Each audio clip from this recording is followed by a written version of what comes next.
광주매일신문 애독자와 광주매일TV 시청자 여러분 안녕하십니까.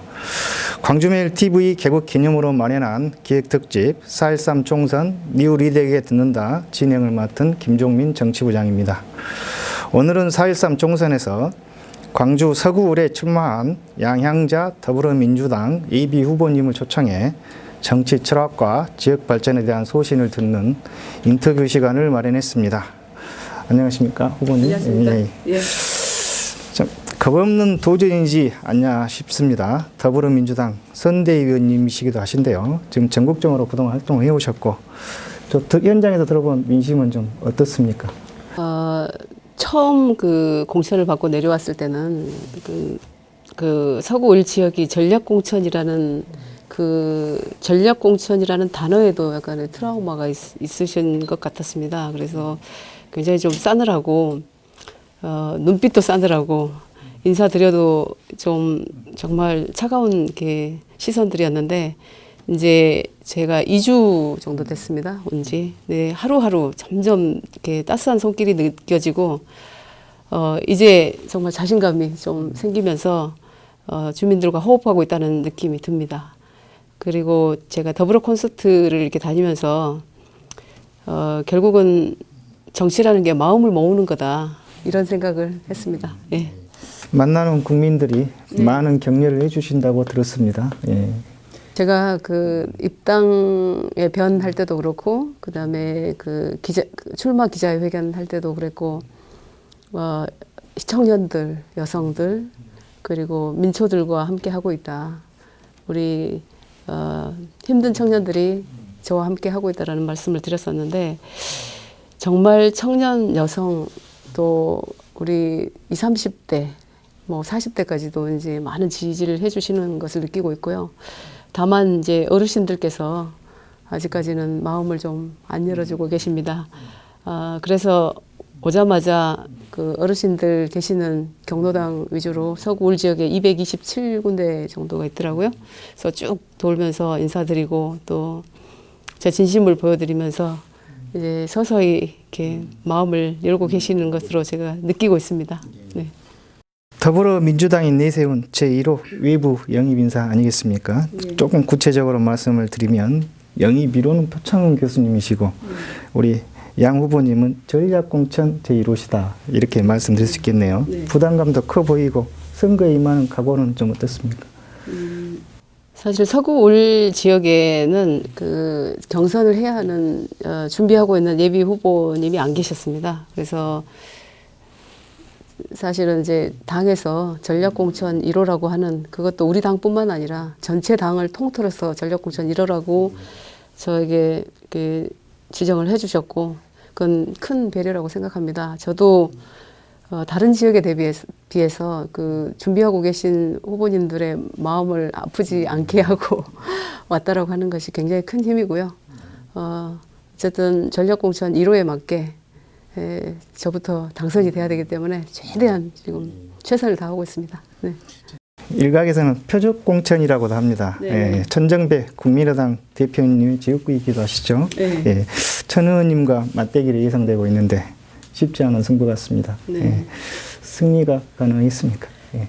어떤 분은 저한테 예전에 왜 그 신수조 문재인 대표님 이런 처음에는 그렇게 생각을 하셨다고 하신 분들도 있습니다. 그렇지만 어찌 보면 제가 어쩌면 외람된 말씀이지만 서구울의 천정배 장관님이 저와는 저는 이제 정치 초년생이지만 저와의 삶의 궤적도 다르고 그래서 가장 그래도 해볼 만한 지역이 아닌가 사실 이렇게 생각도 했습니다. 다만 이제 천 장관님은 개인적으로는 굉장히 존경하는 정치인이시고요. 앞으로도 제가 정치를 많이 배워야 하는 분입니다. 네. 광주는 더불어민주당과 국민의당의 지지 기반 아니겠습니까? 네. 예, 제1당을 놓고 상당한 경쟁을 지금 펼치고 있는데요. 민주당 후보로서 이에 대해서 어떻게 생각하십니까? 광주에서만 그 제1당이라고 해서 전국의 우리나라의 전국의 이 제1야당이 될 수는 없습니다. 그리고 야야끼리의 어떤 이런 모습은 우리 광주 시민뿐만 아니라 전 국민이 원치 않은 모습이라고 생각을 하고요. 어쨌든 연대든 통합이든 해서 우리가 맞서서 싸워야 할 어떤 정부와 여당에 대한 일을 하기 위해서는 힘을 합해야 된다고 생각을 합니다. 그래서 가슴 아픕니다, 사실. 네. 호남 정치 위상 추락에 대한 우려가 큽니다. 정치 신인이시기는 하지만 좀 호남 정치 복원에 대한 시대적인 요구에 대해서 어떻게 좀 보고 계십니까? 호남 정치 복원이 저는 이제 정치를 그렇게 이제 딱 2달 지났습니다만 호남 정치가 왜 이렇게 복원을 해야 되는 상황이 됐을까라고 많이 생각을 해보면 사실은 이 호남 특히 광주가 산업 기반이 굉장히 취약합니다. 그래서 이런 선거를 할 때도 우리가 이 공정하게 선거를 치러내는 그런 도시가 아니라 정치의 어떤 그 정치 공식에 의한 그런 선거를 하게 되고 저는 그래서 급선무가 호남 정치 복원도 그 정치 복원이라고 하는 것은 산업 기반이 생태계가 제대로 뿌리 내리고 거기서 진정한 어떤 정치 문화가 생긴다고 생각을 합니다. 네. 당선되신다면 국회에서 새로운 바람을 좀 일으켜야 될 주자 중에 한 분이 되시지 않을까 싶습니다. 새로운 정치에 대해서 어떻게 좀 보고 계십니까? 저는 새로운 정치라고 하는 것, 정치도 저는 사실 정치라는 그 낱말 속에 녹아져 있는 아주 그 좋지 않은 뜻, 이미지, 뭐 사람들이 생각하는 그런 뭐 악의 축, 뭐 이런 부분들이 결국은 그동안 정치를 해오신 분들 그리고 그 분들뿐만 아니라 우리 국민들 우리 만들어 온 그런 결과라고 생각을 합니다. 그래서 정치하면 누구나 다 참여하고 있고 참여하고 싶고 그리고 정치가 정말 청년에서 지금은 이제 청년도 굉장히 정치에 이게 어린 친구들까지도 이렇게 신물을 내고 있지 않습니까? 그러다 보니까 관심도 없고 무관심 속에 이렇게 진행되고 있는데 어쨌든 새정치라고 하는 것 그런 부분은 모든 국민이 함께 하고 있다. 우리가 우리나라를 만들고 우리의 어떤 터전을 만들어 나가고 하는 게 그게 정치의 기본이라고 생각을 합니다. 네. 익히 알려진 대로 여성으로 또 상고 출신으로 삼성전자 최고 임원인 상무에까지 오르셨습니다. 자부심이 좀 클 것 같은데요. 네. 제가 고졸 고호녀입니다. 고졸 호남 여성 그리고 이제 광주 여상에서 그 당시에 배웠던 것들이 주산부기 타자가 주로였었는데요. 그 상고를 졸업하고 첨단 분야, 세계적인 기술 분야, 반도체, 그것도 메모리 반도체 쪽에서 일을 하면서 기술 개발하고 또 사업을 하면서 연구 임원이 됐다라는 게 이제 큰 자부심이기도 하고 사실은 그 30년 동안에 너무나 어려운 과정들이 있었습니다. 그것들을 이제 그 과정들을 그래도 우리 광주 시민들께서 구전으로 이렇게 들으시면서 만날 때마다 아 고생했겠네요 이런 얘기를 요즘에 이제 많이 해주고 계십니다. 그래서 너무나 다행입니다. 그리고 알아주시는 것 같아서 요즘엔 좀 좋습니다. 네. 취업난이 사회문제가 된 지 오래입니다. 롤 모델이 되지 않을까 싶은데요. 특히 또 여성의 경우에도 상당히 취업 문제가 심각하죠.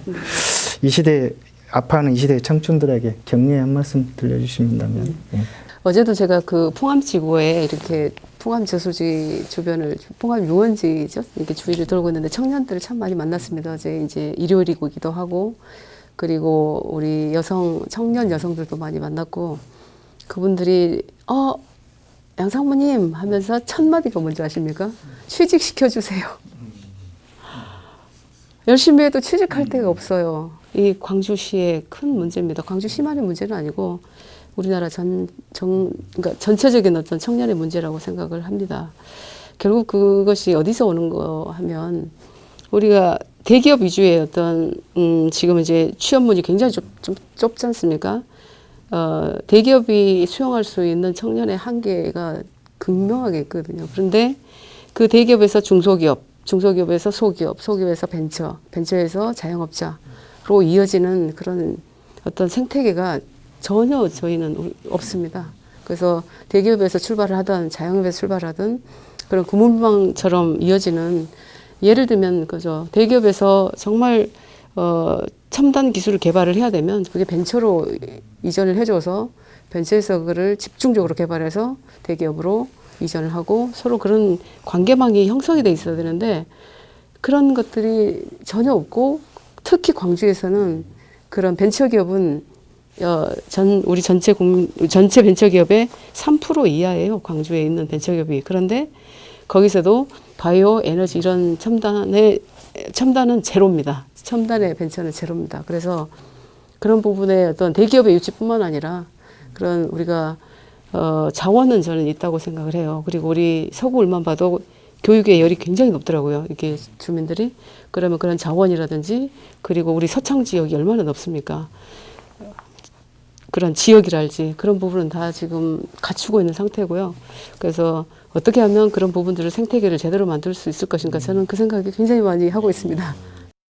광주 지역사회에서 삼성전자 광주 서비스 생산라인 해외 이전이 뜨거운 이슈가 되고 있습니다. 예. 이용섭 총선 정책 공약 단장님과 후속 대책을 마련하기로 했다. 예. 비전을 갖고 계십니까? 예. 저는 분명히 말씀드릴 수 있는데요. 제가 삼성전자 임원으로서 그런 삼성과의 네트워크, 그리고 지금 백색가전의 어떤 전체적인 설립에서부터 지금 운영되어 온 상황, 그리고 앞으로 계획, 이런 것들을 그 누구보다 제가 더 잘 알고 있고, 거의 이제 핫라인으로 제가 이슈만 생기면 이렇게 전화로도 여쭤보고, 삼성에서도 뭐 제가 삼성인이었기라기보다 그래도 산업을 제일 가장 잘 이해하고 정치인이 아닌, 그리고 법조인이 아닌 기업인이 이야기할 때 가장 편하다. 그래서 사실은 저랑 이야기를 좀 많이 하자는 얘기를 오히려 듣고 있습니다. 그래서 그 부분은 어느 누구보다도 제가 이제 광산 지역은 아니지만 이용섭 장관님과 함께라면 그 누구보다도 해결의 실마리도 찾고 실질적인 그런 이제 그런 제시를, 앞으로의 어떤 방안을 제시할 수 있는 사람이 이제 저라고 생각을 합니다. 네. 앞서 언급하셨지만 네. 서구 지역에 출마하셨지 않습니까? 예. 예. 지역의 현안은 무엇이고 어떻게 좀 해결을 해야 되겠습니까? 서구 지역은 정말 제가 그 도시와 농촌이 복합적으로 있고 빈부의 격차가 또 이렇게 심한 데가 서구더라고요. 네, 다른 지역보다. 그리고 지역도 상당히 높습니다. 그리고 중앙공원이 위치해 있고, 그리고 또 그 마륵동에 그